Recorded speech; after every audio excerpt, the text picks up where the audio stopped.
তো অনেক বয়স হয়ে গেল, আমাকে তো বিয়ে করা লাগবে। তো যে বাবাকে গিয়ে বলবো আজকে দেখ, আজকে তুই আমি কি বলি বলি, তুই শুধু বলবো হ হ, ঠিক আছে? চল বাবার ওখানে চল, আজকে আমি বিয়ের একটা করাই লাগবে আমার একটা বিয়ে। চলো এলো।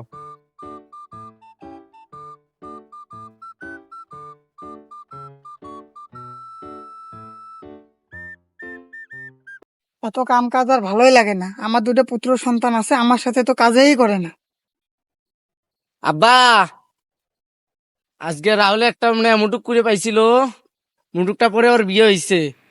তো রাহুল তো আমারও ছোট, আবার ছোটরও ছোট, তাই না?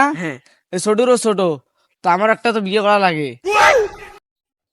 যা যা, 8-10 বছরেও তোদের বিয়ে দিব না, যা। কি গো, 10 বছরে বিয়ে দিবা না? আচ্ছা যাও গা, তুমি নিজে বিয়ে করো, আমি আর বিয়ে করতাম না। যাও তুমি বিয়ে করো নিজে, চল ছোট।